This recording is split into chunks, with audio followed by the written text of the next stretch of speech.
Guys, the Batman is coming out very soon. You know we got to talk about it. Welcome back to the Jersey Comic Crew. Chris and Rob here, as always, ready to break down our predictions for the Batman. Rob, this is the biggest Batman movie we've gotten in a very long time, even though it kind of feels like we always get a Batman movie. What do you think is going to be the biggest deal within this Batman movie? Robert Pattinson. I think he's going to surprise a lot of people with this portrayal of Batman. I think he's going to be one of the best out there, and people are already shooting him down, saying he's not going to be that good. He's going to be sad and mopey. Why? Because Twilight and how it looks in the trailers when he's not in like the 15 years ago. Get over it, people. I think he may be the best comic book accurate Batman that we're going to get. That's me being very optimistic. Yeah. But everybody else that we had, they're Batman, but they're their own weird take, and it's Batman-esque, right? It's like you're kind of Batman, but you're not really Batman because you're Michael Keaton with nipples. Or you're George Clooney, and you're just George Clooney playing as a rubber suit guy, right? And then we're in the modern age where, superheroes, all right, you could actually play a character and be immersed in that character. In the Nolan movies, we get Christian Bale, which is a fantastic Batman, but it's not really like a comic book Batman. It's like the modern-day Batman. If Batman was in our real world and with, its own modern twist and, ultra-realistic stuff. I think we're going to get the flair and, crazy stuff that could only happen in a comic book movie with a Batman character that's actually going to feel like Batman coming from the pages into the live screen. I love everything you said. I want all this. This is what I want in a Batman movie. And I agree with what you're saying as far as, this is going to feel more like comic books, right? We know it's going to be a detective story, which the comic book fandom, if you guys are just on the movie side, us comic book people have been waiting for a Batman detective movie forever. I love that Matt Reeves, the director, is very much entrenched in no, this is going to feel like a David Fincher film, right? If you've ever seen Seven, if you've ever seen Zodiac, it's going to be a creepy noir that's this thriller and there's some scariness into it. It's going to be dark. I don't know how much darker you can get with Batman already that we've seen, but it's going to be dark. Stuff that we loved with Daredevil when the Daredevil show came out, how dark it is. He's finding stuff out. He's going through alleys. He's strong, but he's still losing fights and stuff. You're going to get that same flair with Batman. I think about Batman so much we think of this guy, he's unbeatable, which, theoretically he is if he has the time, right? But when he's starting out, especially this movie's going to show us, we're going to see the struggles of it, but you're going to get that grit that you loved in Daredevil. And that's why Daredevil is coming back in Marvel. Marvel's realizing this whole dark side of comic books is what people love. And DC's hey, we did that before. We loved that. We thought we had to do this other stuff. Let's go back to Batman and just give you the best version of Daredevil that ever existed. It's the Batman, right? Absolutely. And I do like that it's 3 hours long. And, normally 3 hours is a long time. I think you're going to need it, right? It's a slower paced movie, but it's going to allow you to get immersed.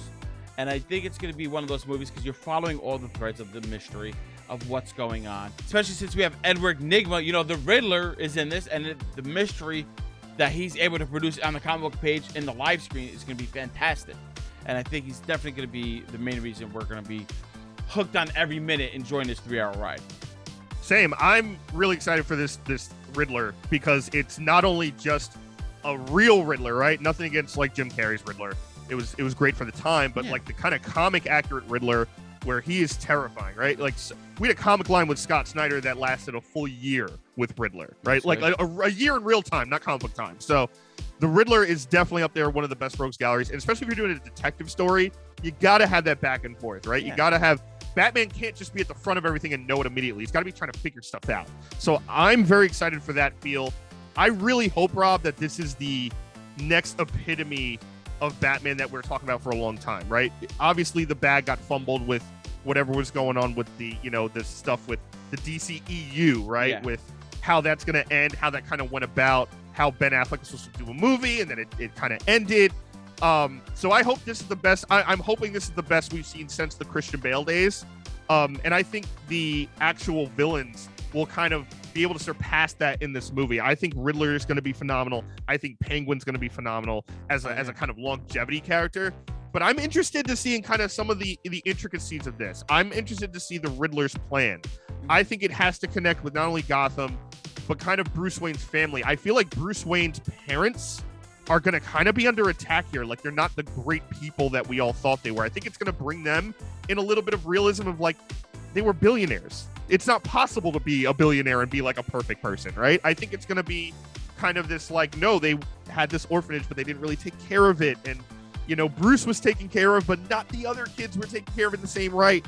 Is there a connection there? Yeah, I could see that, especially with we have Penguin as like the secondary main villain, and we know Penguin's going to get his own spin-off HBO Max series, right? Which is going to be fantastic. Yep. The Penguin serves as a twofold in this movie. One, the Penguin and his henchmen are going to be giving you that physicality that you get with Batman. Batman's going to be taking them down, and also the dark grittiness of Gotham City you're going to see through the Penguin. You're also going to get with the Penguin that he knows the Waynes for a long time, right? He knows the secrets of the Wayne Foundation and all that kind of stuff. But having the Riddler use Penguin's knowledge to tear down the Waynes, to try to throw Gotham in disarray, makes a lot of sense to me, and that's the easy incorporation of two major Batman Rogues Gallery villains in this movie. Mm-hmm.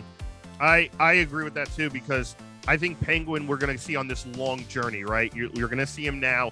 He's going to be kind of in the ribs of Bruce Wayne the entire time, where he's just kind of annoying him. I wonder if he's actually not a criminal 100% in this movie, right? It's an early Penguin. Yeah. Is he working with like the government, with the mayor's office or something, or the DA's office during this, and he's slowly getting corrupted by Gotham and everything going on to becoming the Penguin we know and love later on?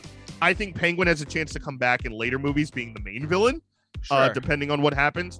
But I think this Riddler story is going to be kind of twist and turny. I really hope. I have no idea what's going on, right? And like you said earlier, I hope it flies by, right? I have a feeling it kind of might have that feel like when you watch Logan in the movie theater the first time, where you don't realize how long it is because you're kind of just entrenched in the story beats and the flow and then the action stuff.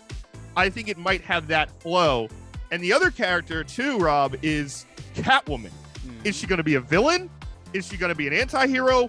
What's her play? Is she going to like trick us all because, it's a pretty face and leather that we all just fall for? Like, what's going to happen?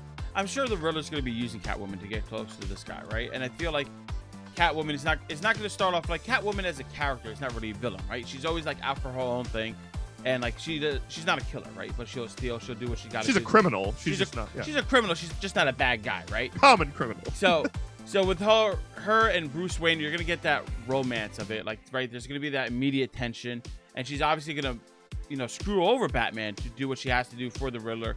And then she's probably going to double back and realize, hey, I shouldn't have done that. You're actually a good guy. All this kind of stuff. And like this cat and mouse game or cat and bat game, if you will, is going to start in this movie and it's going to continue out. If you look at this movie, and like I'm sure there's going to be multiples, right? Like this movie to me is going to be like, all right, we're starting a foundation of Batman and Gotham City, right? Gotham City has full of secrets. There's going to be a lot of mystery, and this character of Batman's going to be in there. So that's this first movie. I think the next movie is going to be like, all right, we know that Gotham City has its problems. Now we're going to try to like move on to fix it. And I think when you said Cobblepot working for the DA's office, right? I think that's going to set seeds for the next stage of the Batman. It's going to be like, all right, the DA's office, easily you think of like Harvey Dent's there, right? Harvey Dent could be the main villain of, the second Batman movie. And he's dealing with justice, trying to fix the world in a certain way. And then Penguin's like, hey, I'm just going to take my own slice of the city and do things my own way. So I think this whole movie is going to be very set up for the future of Gotham, like realizing how crazy and twisted it really is. And movie 2 is going to be like, hey, how do we fix this kind of thing? But back to Catwoman, it's going to be, hey, our romance is starting here. I screwed you over. That sucks. I know you hate me, but you also kind of don't hate me. I'll see you later, kind of thing. I don't think she's going to be in it as much as we think.